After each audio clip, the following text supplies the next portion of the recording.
Hello friends, welcome back to my channel. आज हम wish के सेकंड पार्ट के बारे में पढ़ेंगे। फर्स्ट पार्ट का वीडियो मैंने बना दिया विश के ऊपर। फर्स्ट पार्ट में हम लोगों ने पढ़ा है विश के बारे में, विश के निरुक्ति के बारे में, व्युत्पत्ति के बारे में, प्रागोत्पत्ति, विश की परिभाषा के बारे में और भिन्न भिन्न आचार्यों के द्वारा विश के वर्गीकरण के बारे में पढ़ा है हम लोगों ने। पार्ट फर्स्ट अगर आपको देखना हो तो डिस्क्रिप्शन बॉक्स में लिंक दिया है, आप उस पर क्लिक करके देख सकते हैं। अब हम विश के सेकंड पार्ट के बारे में पढ़ने जा रहे हैं। इसमें हम विश के अधिष्ठान के बारे में पढ़ेंगे और विश का कुछ मॉडर्न कोरिलेशन पढ़ेंगे कि विश को मॉडर्न से पॉइजन से कोरिलेट किया गया है, उसका क्लासिफिकेशन मॉडर्न में पढ़ेंगे। अब हम विश के अधिष्ठान के बारे में पढ़ने जा रहे हैं कि विश का अधिष्ठान क्या होता है। अधिष्ठान का अर्थ, सबसे पहले हम विश के अधिष्ठान का अर्थ पढ़ेंगे कि अधिष्ठान का अर्थ होता है योनियों के वे अंग या अंश जिनमें रहकर या जिनके माध्यम से विश व्यक्त होता है, उसे हम अधिष्ठान बोलते हैं। विश के फर्स्ट पार्ट में हमने पढ़ा है कि विश के दो योनियाँ होती हैं। विश को दो योनियों में स्थापित किया गया है, स्थावर और जांगम दो योनियाँ। तो वही बताया गया है कि अधिष्ठान का अर्थ होता है योनियों के वे अंग या अंश जिनमें रह करके या जिनके माध्यम से विश व्यक्त होता है, उसी को हम लोग अधिष्ठान बोलते हैं। सबसे पहला है स्थावर विश। स्थावर विश के अधिष्ठान के बारे में सबसे पहले पढ़ेंगे और वो भी आचार्य सुश्रुत के अनुसार हम लोग पढ़ने जा रहे हैं विश के अधिष्ठान के बारे में। सबसे पहले हम स्थावर विश के अधिष्ठान के बारे में पढ़ेंगे। आयुर्वेद में स्थावर विश के 10 अधिष्ठान माने गए हैं। आयुर्वेद के अनुसार स्थावर विश के 10 अधिष्ठान होते हैं। अब हम आचार्य सुश्रुत के अनुसार जो स्थावर विश के अधिष्ठान उन्होंने बताया है उसके बारे में हम पढ़ने जा रहे हैं। आचार्य सुश्रुत ने जो 10 अधिष्ठान बताया उसको ईजिली हम इस ट्रिक के द्वारा याद रख सकते हैं। धनी पप्पू सारा कंद मूल फल छत पर खाए, मतलब जो धनी पप्पू है वो सारा कंद मूल फल छत पे खाए। इसके द्वारा हम लोग आसानी से याद कर सकते हैं। जैसे कि धनी के ध से धातु, न से निर्यास, नी से निर्यास, प से पप्पू के प से पत्र और पू से पुष्प। सारा से सार के फॉर्म में कंद तो कंद के रूप में भी कंद, और मूल तो मूल ही रहेगा। फल में फल के रूप में पाया जाता है। छत के छ से क्षीर, त से त्वक। मतलब ये जो 10 अधिष्ठान है, धातु, निर्यास, पत्र, पुष्प, सार, कंद, मूल, फल, क्षीर और त्वक, ये जो होते हैं ना विश के 10 अधिष्ठान होते हैं, अधिष्ठान के रूप होते हैं कि इन रूपों में स्थावर विश पाए जाते हैं। अब इसको हम लोग श्लोक के द्वारा भी याद रख सकते हैं। श्लोक भी इसका बहुत ही आसान है, इसको आप इजीली याद सकते हैं। आपको जैसा भी सही लगे वैसे आप याद कर सकते हैं, या तो आप ट्रिक के द्वारा याद कर सकते हैं या फिर श्लोक के द्वारा याद कर सकते हैं। इसका श्लोक भी बहुत आसान है। मूलम पत्रम फलम पुष्पम त्वक क्षीरम सार एवच निर्यासो धातु वश्चैव कंदस दसमा स्मृता। मतलब मूल में पाया जाता है, पत्र में पाया जाता है, फल में, पुष्प में, त्वक में, क्षीर फॉर्म में और सार में।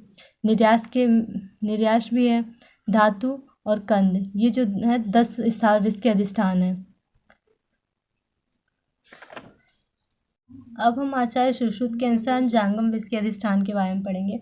आचार्य सुश्रुत ने आयुर्वेद में जांगम विश के 16 अधिष्ठान माने गए हैं। आचार्य सुश्रुत ने जांगम विश के 16 अधिष्ठान बताए हैं। संख्या में ये 16 होते हैं। अब अधिष्ठान, आचार्य सुश्रुत ने जो 16 अधिष्ठान बताए हैं उसको हम ईजिली इस ट्रिक के द्वारा याद कर सकते हैं। वैसे तो श्लोक भी है लेकिन 16 बहुत ज़्यादा हो जाता है, इसलिए हम इसको ट्रिक के द्वारा याद रखने की कोशिश करेंगे। जांगम विश के 16 अधिष्ठान इसके द्वारा हम लोग इजीली याद कर सकते हैं। देख दुष्ट नीच लाला, शुक्र है तू मुख मून और पीत पी, आशा है सब गए। इसके द्वारा देख से दृष्टि, दुष्ट से दृष्टा, निज से निश्वास, लाला से लालाश्राव, शुक्र से शुक्र, तू से तुंड, मुख से मुख संदंश, मुंह से मूत्र, न से नख, और से अस्थि, पित्त से पीत, पी से पुरुष, आ से आर्तव, सा से सूक, सब से शव और गए से गुदा। मतलब ये जो है जांगम विश के अधिष्ठान होते हैं। मतलब इन सारे ये जो 16 हमने बताए हैं आपको, ये जो होता है ना जांगम विश के अधिष्ठान होते हैं। इनमें जो होता है ना जांगम विश पाए जाते हैं इन रूपों में। तो रुको जरा, सब्र करो।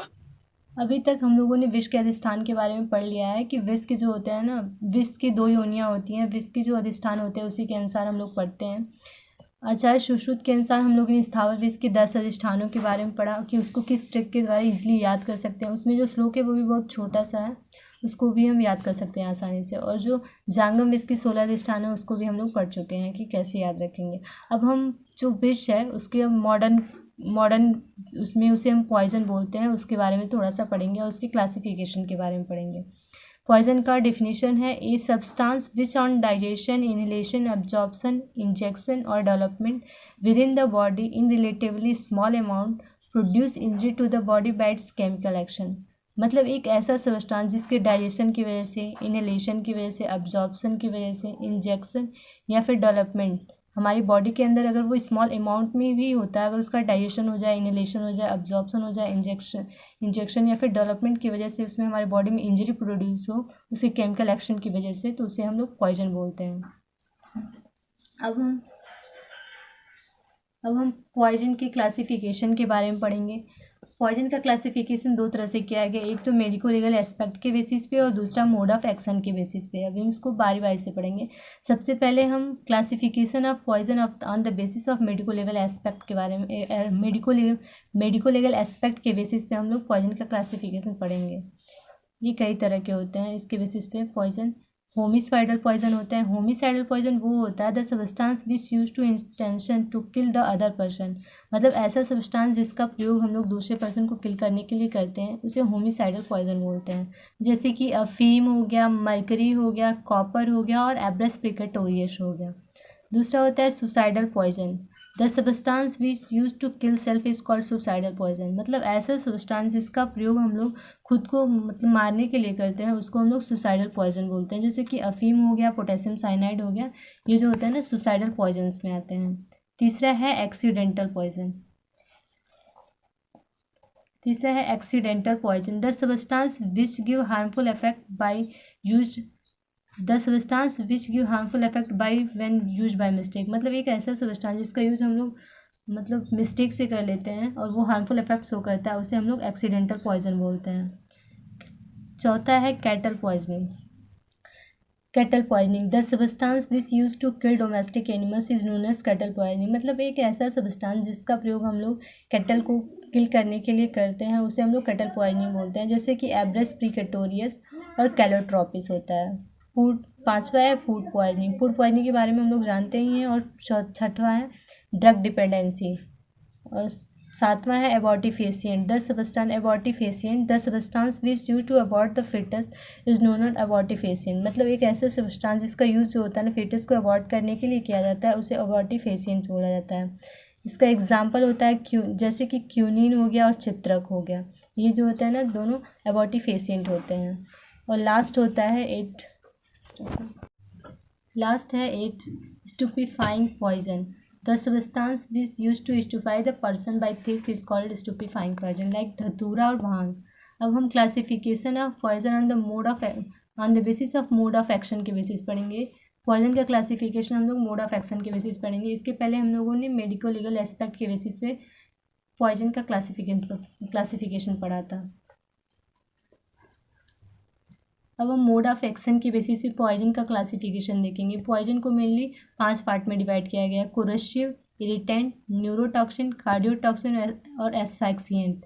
जो कोरोसिव पॉइजन होता है उसको 2 पार्ट में डिवाइड किया गया है, कुछ स्ट्रॉन्ग एसिड और स्ट्रॉन्ग एल्कली। स्ट्रॉन्ग एसिड को 2 पार्ट में डिवाइड किया गया, ऑर्गेनिक एसिड और इनऑर्गेनिक एसिड। ऑर्गेनिक एसिड जैसे कि कार्बोक्सिलिक एसिड, ऑक्सैलिक एसिड और एसिटिक एसिड। और इनऑर्गेनिक एसिड में आता है नाइट्रिक एसिड, हाइड्रोक्लोरिक एसिड और सल्फ्यूरिक एसिड।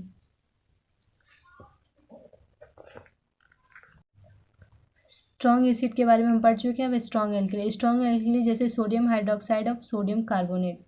अब हम इरिटेंट के बारे में पढ़ेंगे। इरिटेंट को 3 पार्ट में डिवाइड किया गया है, इनऑर्गेनिक, ऑर्गेनिक और मैकेनिकल। ऑर्गेनिक और मैकेनिकल। इनऑर्गेनिक में मेटेलिक और नॉन मेटेलिक आता है। मेटेलिक में कॉपर, सिल्वर और गोल्ड आता है, जबकि जो नॉन मेटेलिक होता है उसमें फास्फोरस, क्लोरीन, ब्रोमीन, आयोडीन आता है। अब हम ऑर्गेनिक में पढ़ेंगे। ऑर्गेनिक को 2 पार्ट में डिवाइड किया गया है, वेजिटेबल और एनिमल। वेजिटेबल्स में एब्रस प्रिकेटोरियस आता है और एनिमल पॉइजन में स्नेक बाइट और स्कॉर्पियन आता है। और थर्ड है मैकेनिकल पॉइजनिंग। मैकेनिकल में हेयर, डस्ट और डायमंड्स आते हैं। अब हम कोरोसिव इरिटेंट के बारे में पढ़ चुके हैं। अब हम न्यूरोटॉक्सिन के बारे में पढ़ेंगे। जो न्यूरोटॉक्सिन है उसको 3 पार्ट में डिवाइड किया गया है, स्पाइनल, सेरिब्रल और पेरिफेरल। जो पेरिफेरल है उसको 3 पार्ट में डिवाइड किया गया है। सोमनीफेरस होता है, न्यूबेरियन और डिलीरियन टाइप के होते हैं। सोमनीफेरस में अफीम, सोमनीफेरस का एग्जाम्पल अफीम है और इनबेरियन का अल्कोहल, जबकि डिलीरियन जो है उसका धतूरा होता है। फोर्थ है कार्डियोटॉक्सिन। कार्डियोटॉक्सिन का एग्जाम्पल है डिजिटेलिस। और जो लास्ट है एस्फैक्सिएंट है। एस्फैक्सिएंट में जैसे कार्बन डाइऑक्साइड आता है, वाटर आता है और कार्बन मोनोऑक्साइड आता है। ये जो है एस्फैक्सिएंट पॉइजन के एग्जाम्पल हैं। विष के बारे में हम लोग पढ़ चुके हैं अब पूरा। विष के इस पार्ट में हमने विष के अधिष्ठान के बारे में और उसके मॉडर्न क्लासिफिकेशन और उसके डेफिनेशन के बारे में हम लोगों ने पढ़ा। विष की फर्स्ट पार्ट में भी विष की परिभाषा और वर्गीकरण के बारे में हमने पढ़ा है। अगर आपको मेरी वीडियो अच्छी लगी हो तो उसको लाइक करें, कमेंट करें और शेयर करें। Thank you. खत्म। Bye bye, tata, goodbye, गया।